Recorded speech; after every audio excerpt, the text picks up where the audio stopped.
Good evening, ladies and gentlemen. That was my effort to do a takeoff on Arthur Hitchcock, a television show that you are too young to possibly remember. Good evening, ladies and gentlemen. Tonight we have, anyway. My name is Randall Pinkston, and it is my honor to welcome you to the 13th annual Ippies Award, the only awards program that recognizes excellence in New York's independent, ethnic, and community media sector. Yes. As some of you may know, I now work freelance for Al Jazeera America, anchoring their 7:30 a.m. and 12:30 p.m. newscasts. Please do tune in. We need all the viewers we can get. But prior to 2013, I was a CBS News correspondent for a little over 2 decades, traveled the world, spent a good deal of time in Central Asia, Asia, Europe, Latin America, the Middle East.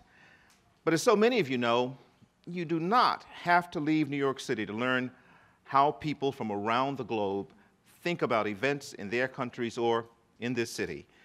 You can get on the number 7 train in Queens and traverse numerous neighborhoods with Thai, Tibetan, Nepali, Indian, Colombian, Peruvian, Korean, Chinese, and other immigrant communities in Queens, or you can go to Brooklyn and check out the Haitians. You can head up to the Bronx and check in on a growing community of African immigrants who have joined Latino and Asian immigrants in that borough. And of course, for decades, you could go uptown to the west side of Harlem for the DR. Those of you who are not from New York, that stands for Dominican Republic, and see our friends there. And just as neighborhoods and communities around the city demonstrate diversity and dynamism, so too do the newspapers, online publications, radio and TV stations that serve the people living in these communities. Today, these media outlets are playing a pivotal role in the city's and the region's discourse. It's estimated there are more than 300 media outlets covering their communities around the city, and it is those media organizations and their reporters and their editors we are here to celebrate tonight. The Ippies, so named because they are awarded to members of the independent press, not the mainstream media, are now in their 13th year, and this is the 4th year they have been sponsored and awarded by the Center for Community and Ethnic Media at the CUNY Graduate School of Journalism. So why don't I let someone who knows a lot more about this than I do, Karen Pinar, one of the new co-directors of the center, tell you a bit about it. Please welcome Karen.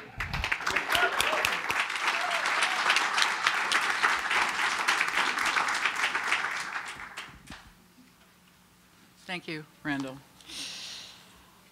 So,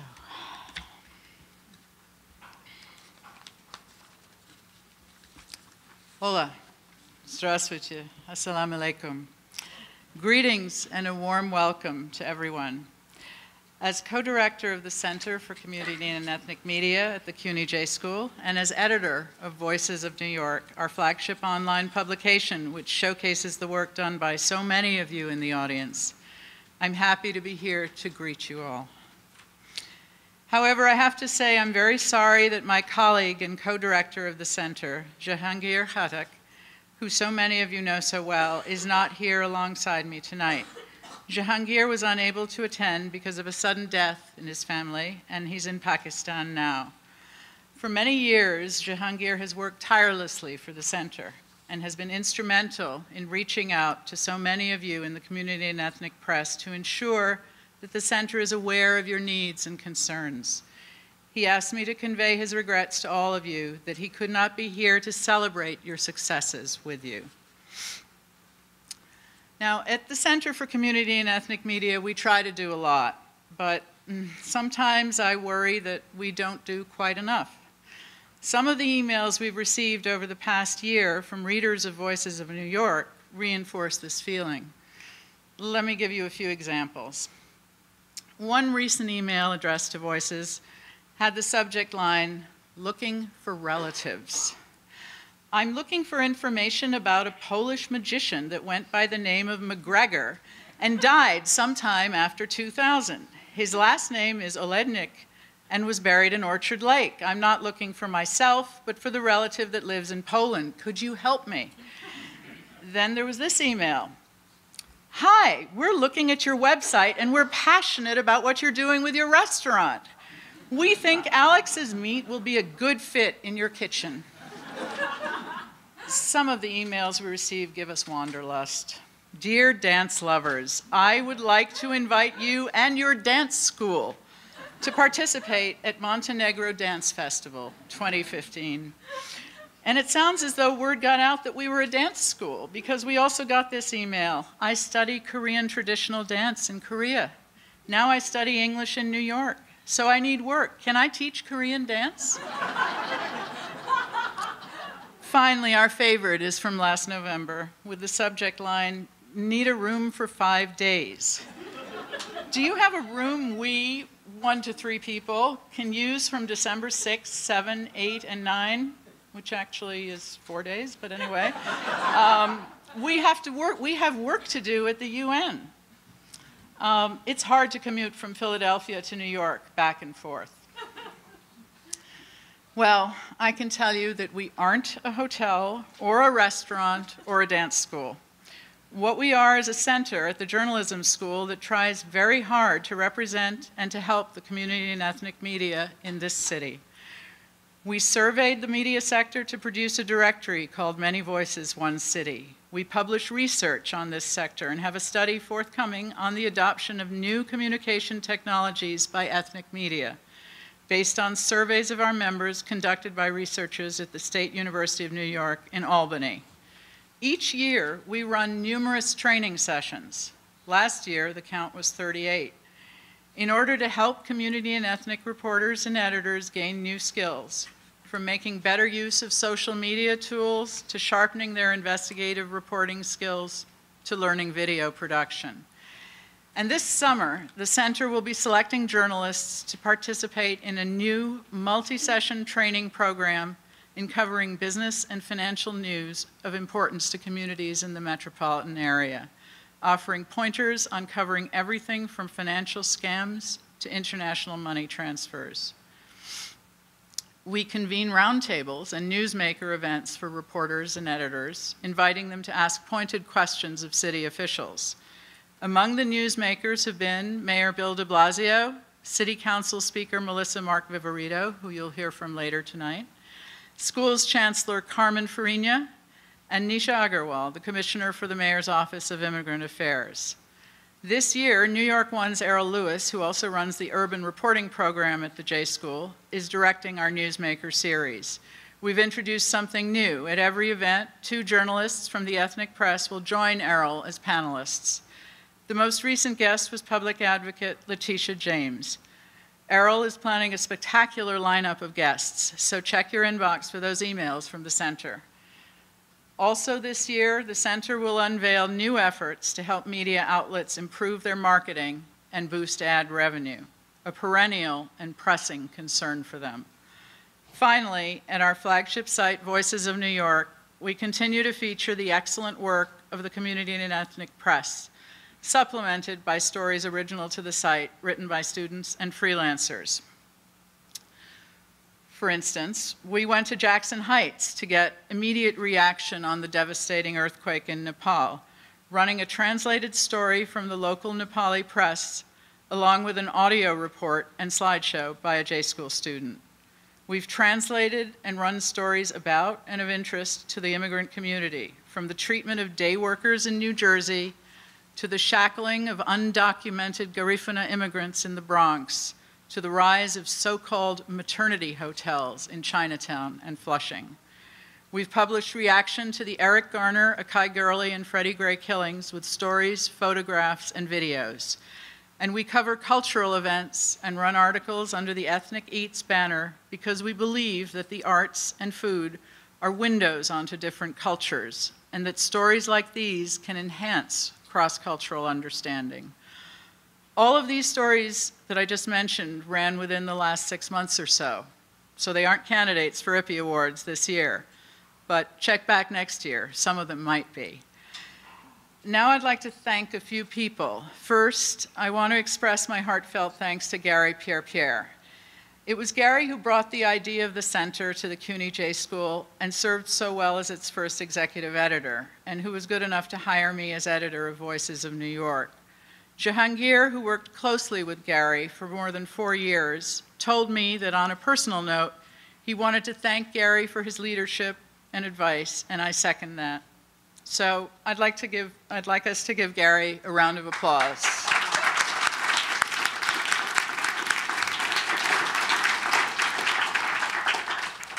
I also would like to single out for praise and thanks Jennifer Cheng, our associate editor, who does so much to help edit Voices of New York and plan the Ippies. This year, Jennifer had to step in to do a lot more work in Jahangir's absence, and she managed the task with both grace and efficiency. Woo.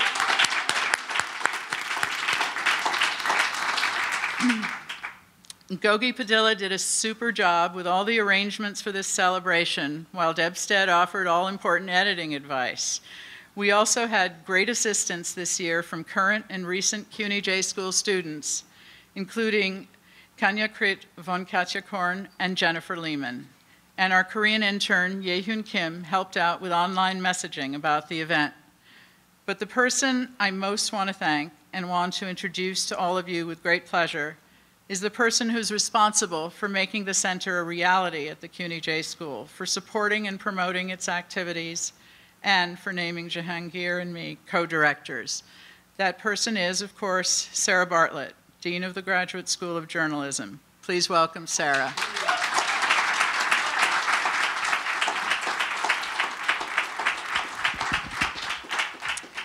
Thank you so much for coming. Karen and Jennifer and Gogi and I can tell you that when we heard the news that Jahangir was not going to be here to help us organize the Ippies, we were in a bit of a state of panic because there is no single person who embodies this event more than Jahangir, and to have to look out into this room and see so many familiar faces and to see the support that you're all giving us in his absence is really, truly rewarding. I want to thank the members of our advisory board at the Center for Community and Ethnic Media, some of whom are here tonight, and also the people who've supported this event. We've been fortunate to have the help from the CUNY Central Office, Senior Vice Chancellor Jay Hershenson.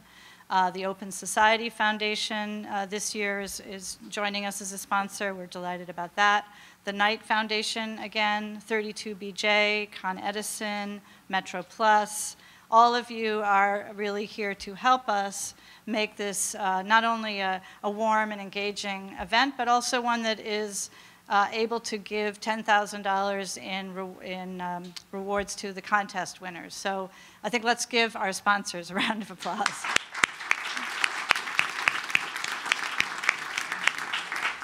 Everything that we can do to infuse more financial resources into this critical media sector, we will try to do, and we continue to work, as Karen mentioned. The mayor's office seems really determined this year to turn up the dial on advertising to community and ethnic media publications. We're going to be holding an event later in June with all of the press secretaries at the mayor in the different departments of the de Blasio administration to try to familiarize them more with the issues. And so I am really hopeful. I know we've talked about this a long time, but I am really hopeful that we're going to make some real progress this year. Also want to thank Randall Pinkston for being with us again tonight and hosting this event. Now, normally in a typical Ippies, the keynote speaker is next. But as luck would have it, Speaker Melissa Mark Viverito was summoned to a mayor's meeting. And so instead of kicking off our event, she's going to close our event. So she will be here. She's running, well, hopefully the mayor won't be late, and then she won't be late. One never knows. But she will be here at the end after all the awards have been given. So we hope that everyone will stay in their places and give her a chance to be heard. So without any further ado, I'm going to turn it back over to Randall and let him start giving out these all-important awards. Thank you.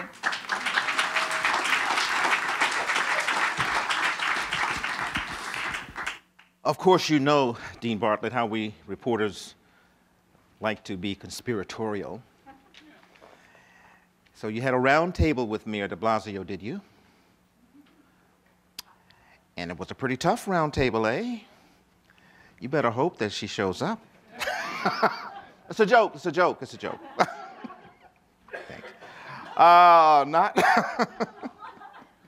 Now the moment you all have been waiting for has arrived. It is time to award the Ippies for the best work produced in 2014 by the community and ethnic press in the New York City area. This year, the winning entries will be featured on a special landing page appearing on the center's website.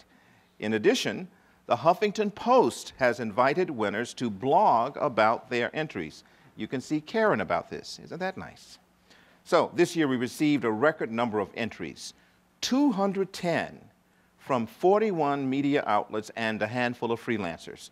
We are awarding prizes in 10 categories, including a new category, that of Best Small Circulation Publication or Online Site, which attracted a great deal of interest.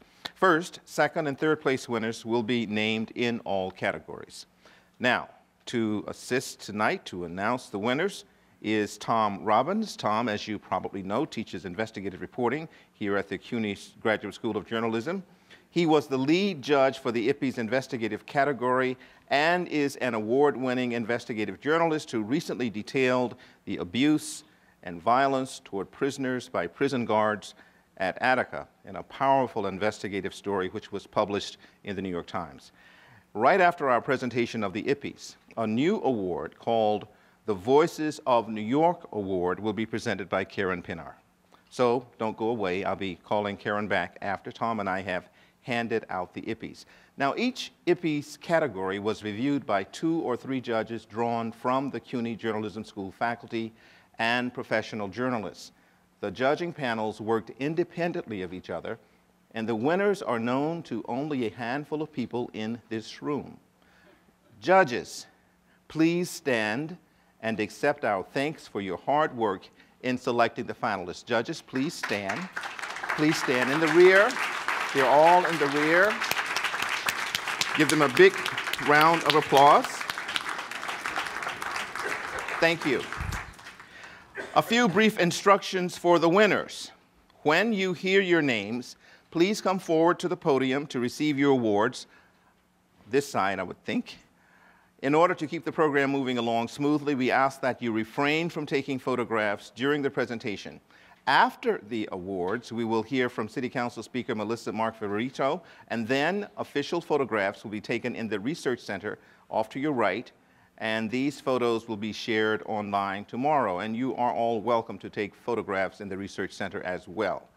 Okay, Tom, would you please come forward and help us get started with the first 5 award categories of the evening. Mr. Tom Robbins, step right on up, sir.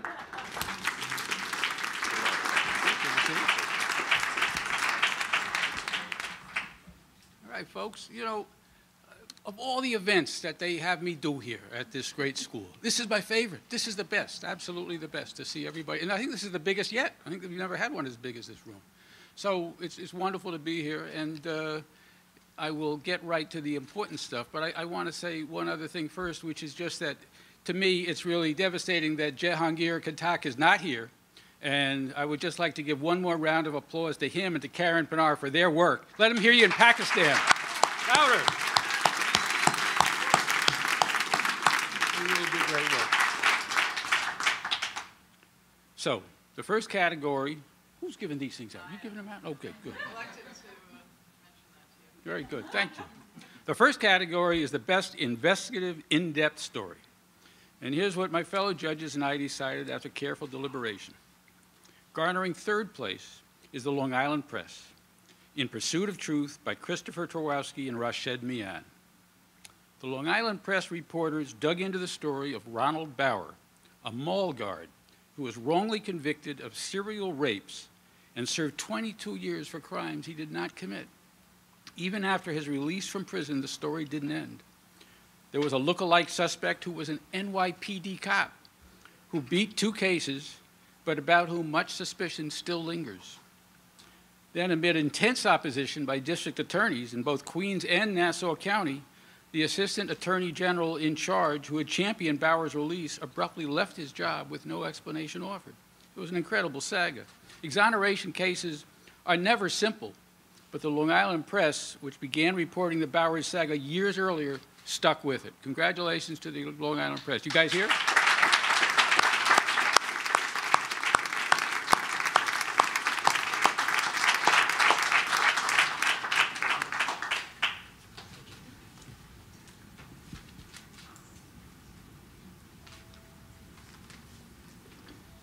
Second place, DNA info. Kids went missing 1,600 times from city-run children's facilities by Heather Holland. Using a Freedom of Information request, DNA info reporter Heather Holland obtained city records showing that a city-operated emergency shelter with just 55 beds, get the numbers here, 55 beds for children. These were for kids who were headed into foster care. They've managed to file an astonishing 1,583 missing persons reports with the NYPD in a year's time. More than 70% of these runaways were 12 or 13 years old. Many of them were coping with bipolar disorder, PTSD, schizophrenia, and other illnesses. But as the stories showed, it was really the city's policies that were schizophrenic. They had told the kids that they were free to leave this shelter. But as soon as they did leave, they issued warrants for their arrest, and then they chased them down in court and arrested them and brought them back. That'll do a lot for you, you know, when you're 12 and 13 years old. Interviews with parents, children, and lawyers, Holland learned of conditions inside this one-of-a-kind shelter where as many as a dozen kids crammed into a single bedroom. Congratulations to Heather Holland, DNA Info.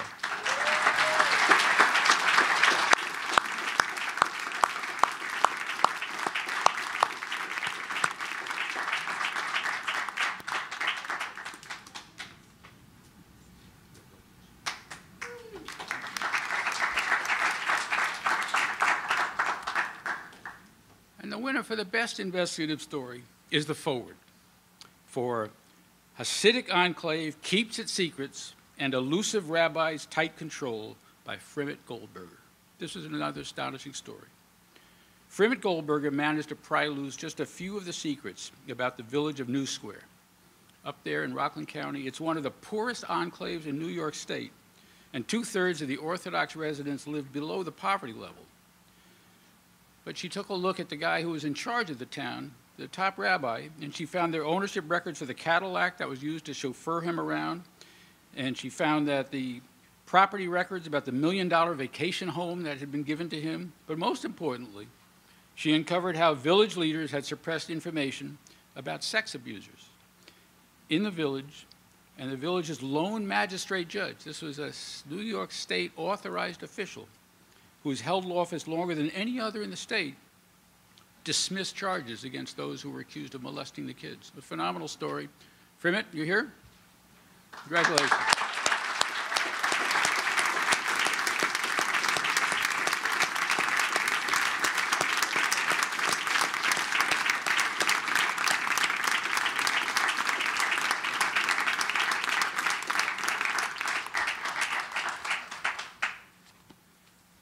So the next category is immigrant communities. Third place goes to Breaking and Entering, Salvaging Polish History One Vintage Piece at a Time. The story is by Nina Gapinski in the Williamsburg Greenpoint News and Art. The judges in this category called this a fascinating feature story about efforts to find out more about the history of Polish immigrants who started settling in Greenpoint in the 1870s, with researchers sifting through an old school that educated many of the early migrants and literally looking through garbage for artifacts of the past. Congratulations, Nina. Are you here?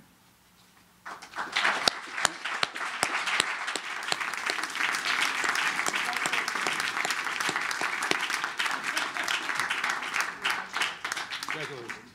Congratulations. That's not Nina, but it's okay. It's okay. In second place, TLC. What does TLC stand for? Tender Loving Care, right? No. Taxi and Limousine Commission. The Taxi and Limousine Commission wrongly accused hundreds of being illegal cabbies in the past year by James Finelli, Rosa Goldenson, Gustavo Solis in DNAinfo.com, New York. This was an eye-opening investigation of the Taxi and Limousine Commission's I don't know who wrote this. Unchecked bands of roving license inspectors. This is like some Post reporter got in charge of this thing.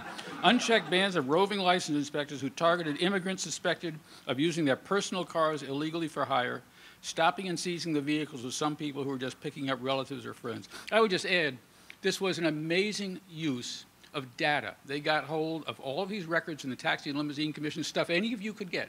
And this is an issue like near and dear to the immigrant reporters and editors' hearts. And just basically came up with how basically you had this system that needed to be able to sort of what I call feed the beast. It needed to be able to come up with people who were breaking the rules so they could cite them. And they did a fabulous job of exposing them. Congratulations, whoever's here. James, are you here? I think you are, right? Rosa?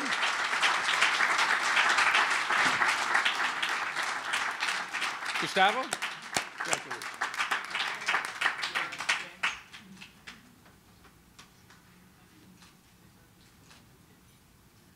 Rosa Goldenson, a graduate co-author with these two gentlemen of the school, was... she doesn't need a reward for this other stories that she wrote this year, which was basically that she wrote these stories about this health company that was empowered by the city to handle inmate health care at Rikers. And her stories were so powerful that just yesterday the city dumped that contractor, largely because of the spotlight that Rosie focused on. Amazing piece of work.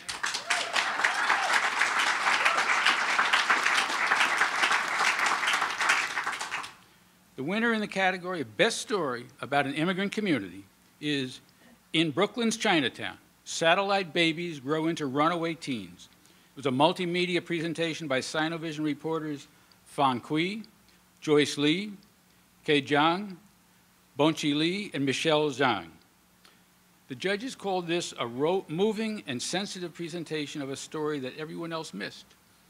An epidemic of runaways among teens who were satellite babies, i.e. they were kids who were raised in China by grandparents for economic reasons and then sent to live with their parents here in the city among Brooklyn's rapidly growing Chinese immigrant community, a deep dive into an area that the mainstream media had never gone into. Congratulations to Sinovision and to Fan Kui, Joyce Lee, Kei Zhang, Bonchi, and Michelle Zhang.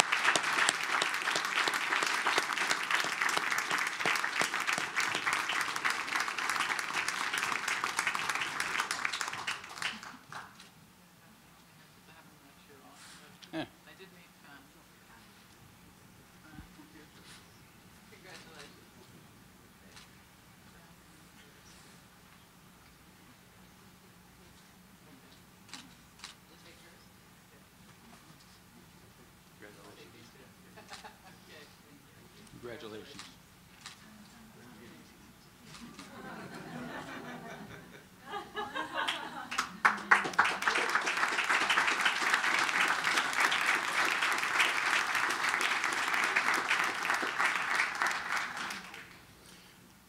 The other category is Best Social Issues Story.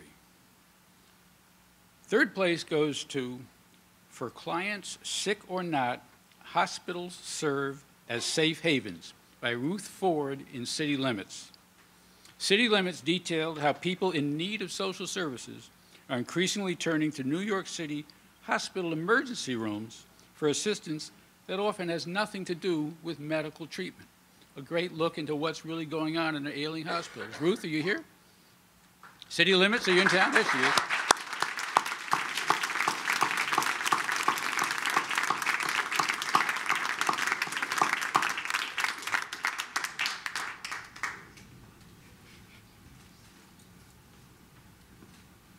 Second place, Miles Dobson's death reveals loophole in New York's child safety policy. DNA Info, New York staff.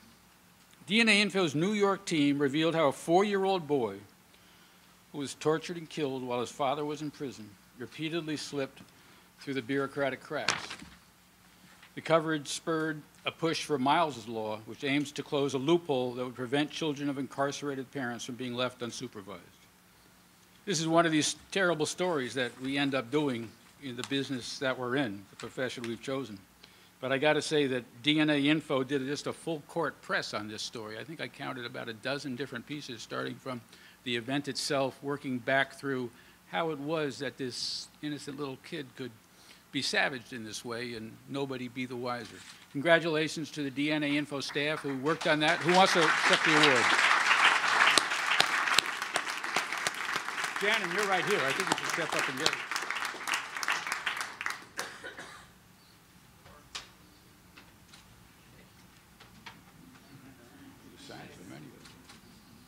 Congratulations. First place for Best Social Issue Story is How Long Island is Losing Its War on Heroin by Timothy Bolger of the Long Island Press. The Long Island Press exposed the authorities' failure to fully comply with a law aimed at combating the scourge of heroin, while painting a troubling picture of the human toll extracted by the rise in smack-related overdoses. It's one of those stories that just never goes away. Timothy Bolger, you here? Yeah.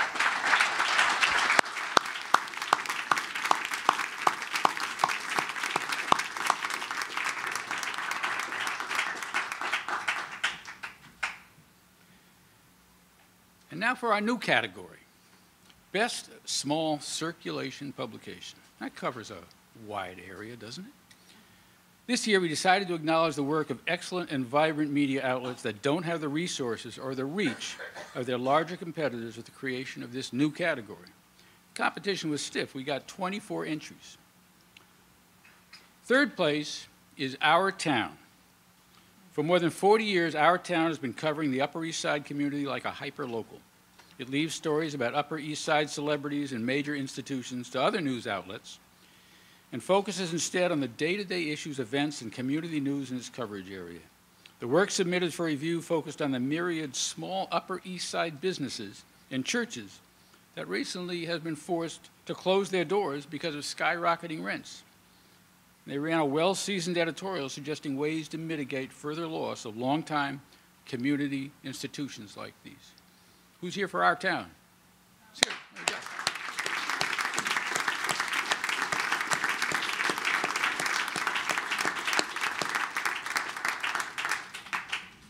Congratulations. Second place, La Voz. According to the judges, this monthly Spanish language magazine that serves 120,000 residents of the Hudson Valley is beautifully laid out and a joy to read. Its coverage ranges from well-researched stories on local health care or finance resources to guides for learning English, lively features on immigrants, short stories, poetry, word games, opinion pieces. It's supported by Bard College and operated mostly by volunteers. This free publication and website is a treasure for Hispanics who are often isolated by language and geography in the Hudson Valley. The editorial that La Voz submitted spoke passionately about the plight of immigrant families in the Hudson Valley that, because of inaction by representatives at all levels, face the threat of separation or even deportation. And they lack the ability to drive or work legally because they can't obtain a driver's license or social security number and cannot see a path to citizenship or higher education, even for their American-born children. Congratulations to La Voz. Is there a representative here?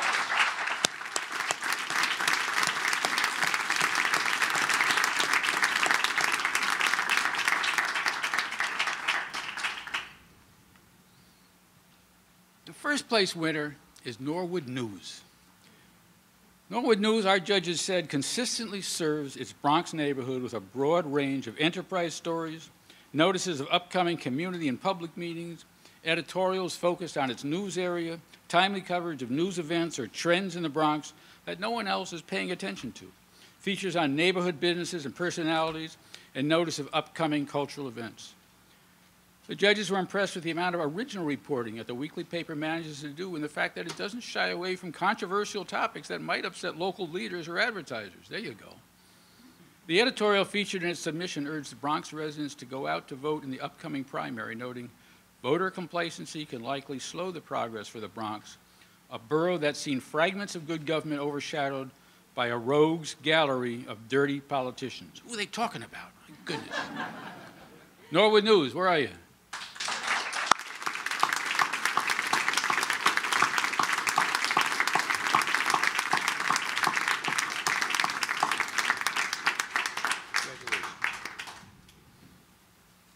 We also have an award for Best Editorial and Commentary.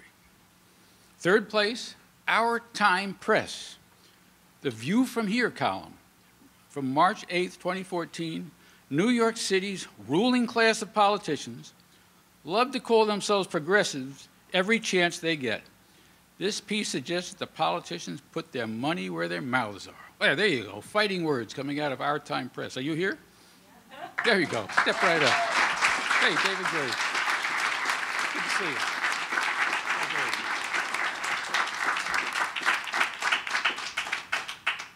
I'm glad I got that out of the way before the speaker got here. You know, there's progressives, that's good. Second place, youthcom.org.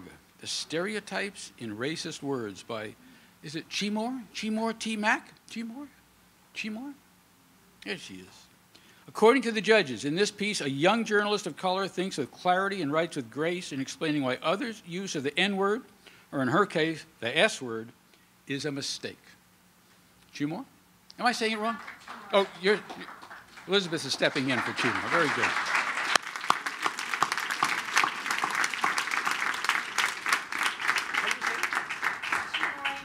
Chimori. Chimori. Thank you. Very good. And the winner for Best Editorial or Commentary is Tsingtao Daily. What praise of smuggler's sister Ping signifies? By Rong Xiaoqing. Well, I've said that name a few times in these events. I'm saying it again. The judges say that this piece was laced with interesting history and context, good analysis, and a clearly argued perspective on immigration. Go ask her who Big Sister Ping is after she's accepted this award. Rong, you here? Where are you?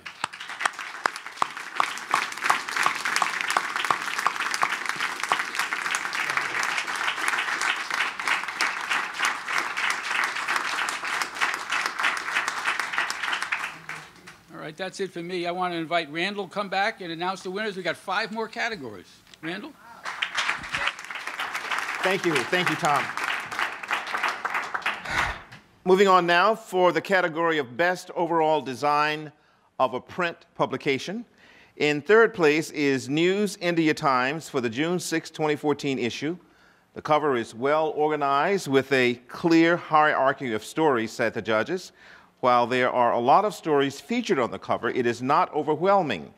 The use of rules and typography organize the inside pages effectively.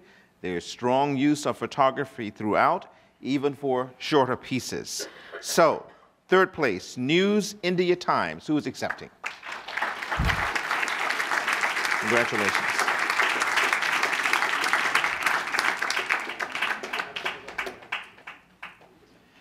Okay.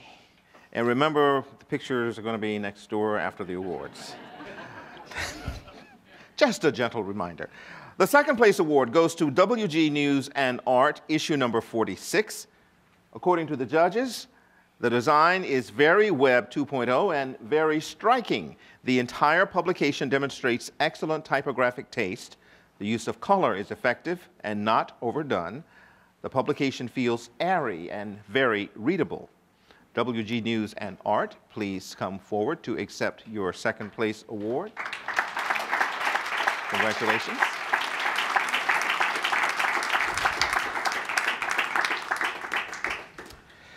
And the winner is the Epoch Times Chinese for its November 18th, 2014 issue. Here's what our judges had to say. The cover is bold and eye-catching with a clear graphic. The publication has excellent use of white space and subtle but effective use of color. The whole issue flows beautifully with clear typography and informative photos and infographics. Advertising is clearly delineated from editorial. So, Epoch Times, Chinese, please accept your first place award. Congratulations.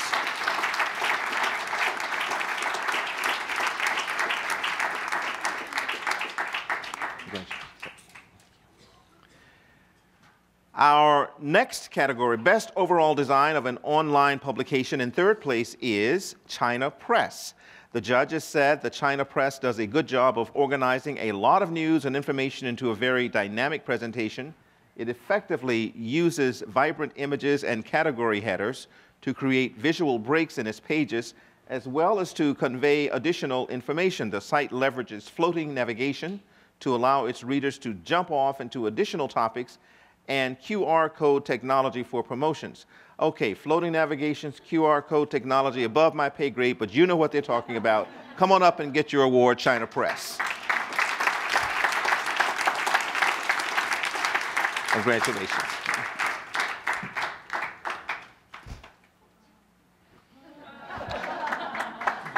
Okay.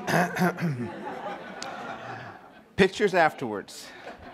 How do we say that in Chinese now? Second place, Long Island Press. The judges found the Long Island Press site's design smart, legible, and easy to use. The site features inventive navigation approaches such as icons and color to clearly identify sections, tabs to sort stories by newest and most read, and a useful graphic scale to encourage user reaction to stories. Second place in design of online publication to Long Island Press. Congratulations.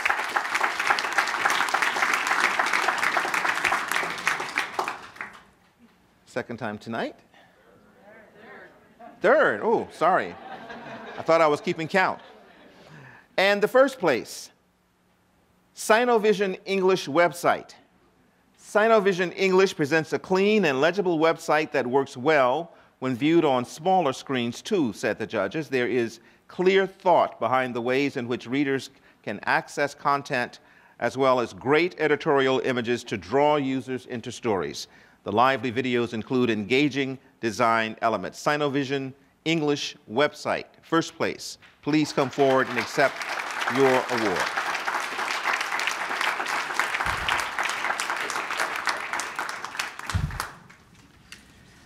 And now to the category of photography, best photograph. Third prize goes to Adi Talwar for his photo in the Norwood News, #2 on the spreadsheet. The judges said this high-energy image showcases joy within the life of the community covered. The boys' faces express both the fun of the moment and hard work. It can be technically challenging to capture a good moment when the subjects are moving quickly. This image does that to near perfection, and they're flying too. How nice. Adi Talwar, please come forward and accept your award.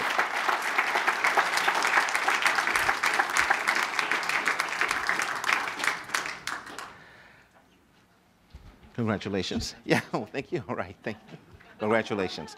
Second prize is awarded to Mariella Lombard of El Diario, #8 on the spreadsheet. The judges liked this image of New York City Council Speaker Melissa Mark Viverito because it showcases an achievement from within the Hispanic community in its relationship with the community of New York City as a whole. It also captures a rare moment of unanimity in the city's public life. How wonderful. Ms. Lombard, come forward, please, to accept your award.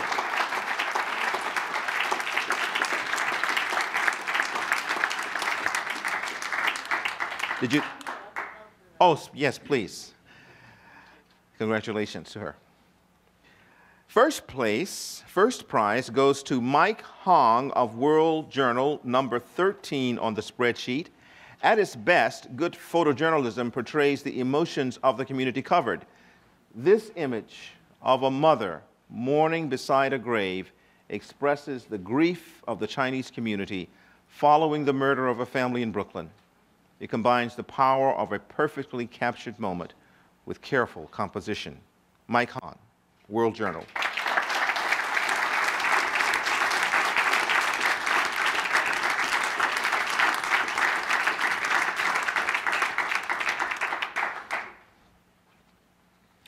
Now to video, third place.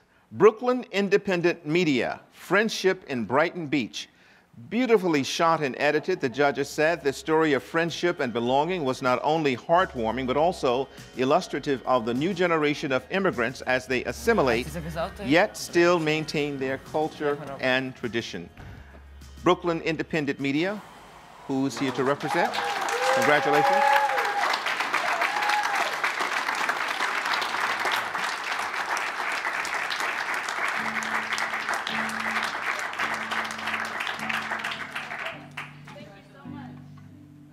Congratulations. My name is Vitaly. I came here 3 years ago. I'm from Ukraine, Ivano-Frankivsk. When I just came here, it was like pretty hard because we don't speak Ukraine.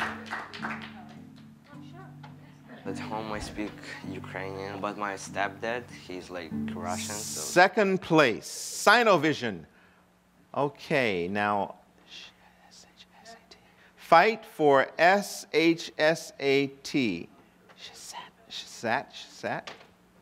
The controversy surrounding school testing and entrance exams was skillfully reported in this well-balanced and informative report. It presented a unique perspective on the issue of entrance requirements for the city's specialized high schools. Okay, so, Sinovision, second place. Come forward, accept your award. Congratulations.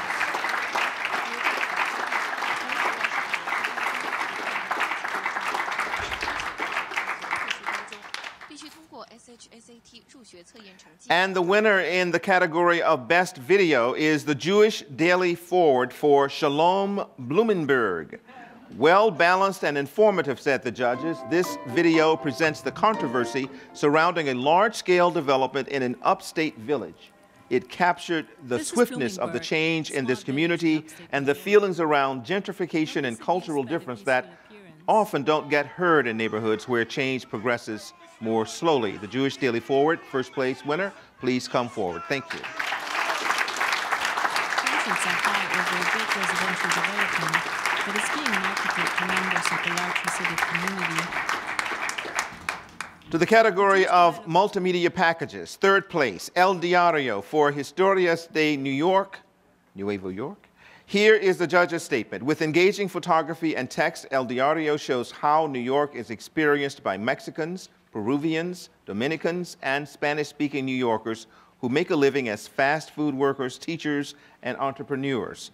The importance of issues such as the minimum wage and educational reform are revealed in the everyday life of this diverse community. Third place, El Diario.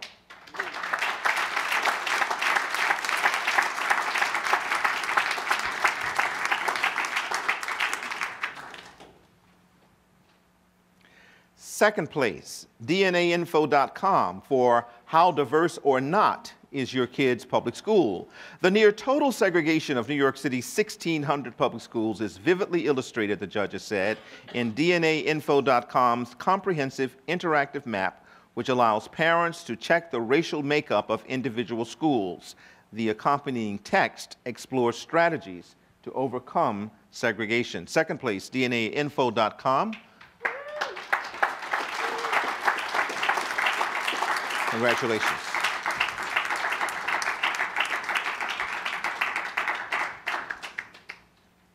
And the winner, Sinovision for In Brooklyn's Chinatown, Satellite Babies Grow into Runaway Teens. In 3 media and 2 languages, the judges noted, Sinovision tells the story few outsiders know, how some Chinese American parents send their children back to China to be raised by relatives until school age or later. On returning to Brooklyn's growing Chinatown, the children face difficult emotional and cultural adjustment, and that can make for troubled teens. So please come forward, Sinovision, for the first place winner in the category of Best Multimedia Package.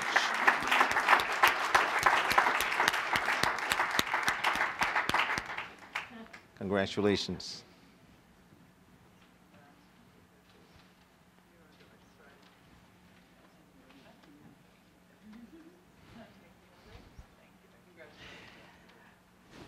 Congratulations. And we have one more award that Karen Pinar will present.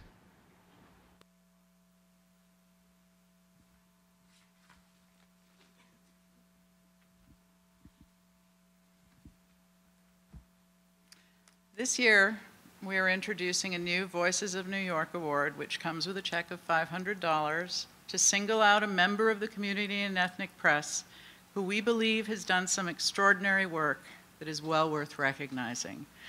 The candidate we selected this year has an ear to his community and has written many stories examining social issues affecting his community. In January of 2014, he broke the story of Korean seniors being ejected from a McDonald's in Flushing by the New York Police Department at the request of the manager.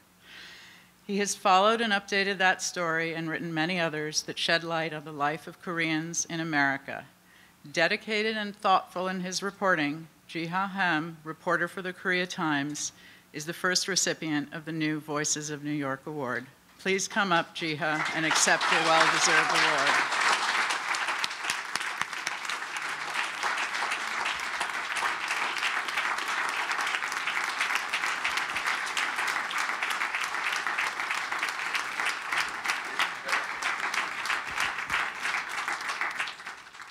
Without any further ado, let me introduce the speaker. Thank you so much for coming. Thank you. All right. Good evening, everybody. Everybody having a good time? Yes. Well, Dean Bartlett, thank you so much, and thank you all for inviting me here. I really want to apologize. I'm one of those individuals who actually likes to be on time, and I have a pretty good track record. Tonight, obviously, was not one of those nights, but it is a really hectic week this week. It is the Puerto Rican Day Parade this weekend. I am Puerto Rican. And as such, I'm in high demand in different areas where I was hosting an event with the mayor, and I just finished from that. So I apologize that I'm late. I hope you had a really wonderful, successful event, and at least I'm happy that I can exchange a few words with all of you here as you wrap up your evening. I also want to thank also Jahangir Katak, who's also the co-director, as we know, for the Center for Community and Ethnic Media. And I really had the privilege to come here and visit and exchange and talk to some of the students as well and really see the wonderful work that is being done here.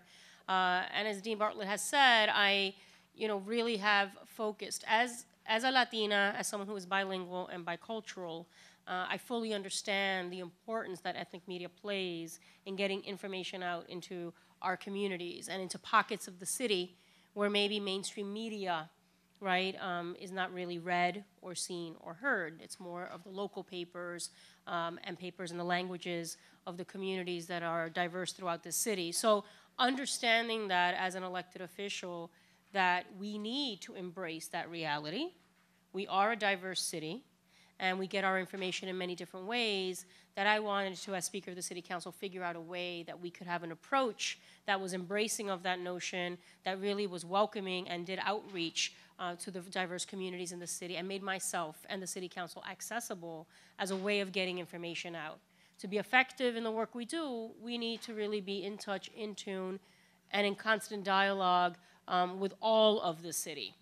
And that is what ethnic media, whether it's TV, radio, blogs, social media, does. So it really has been wonderful to have Juana Ponce de Leon with us, who really is leading that charge for me in terms of figuring out ways that the council, as a legislative body for this wonderful city, can work in conjunction. So the media outlets that we've been speaking to, obviously really critical on getting information out on Muni ID, ID NYC, which is so important to our communities, the diverse communities of New York City.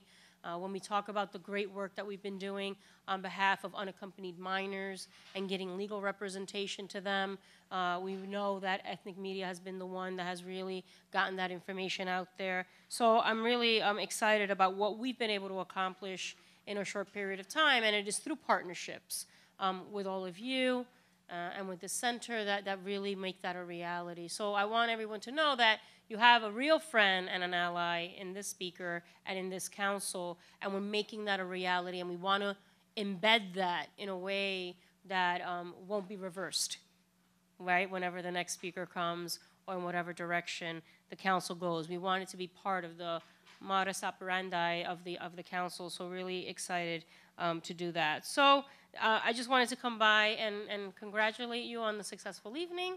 It's a pleasure to be here, to have been able to stop by. I apologize if I in any way screwed up your program.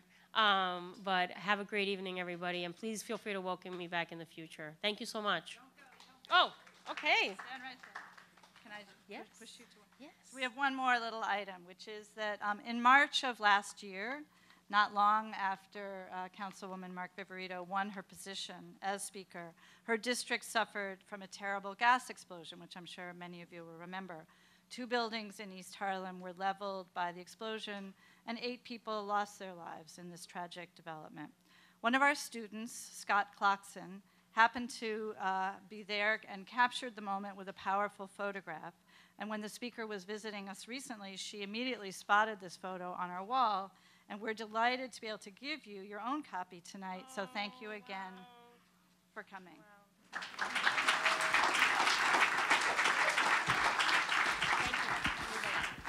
All right. Have a great evening, everybody.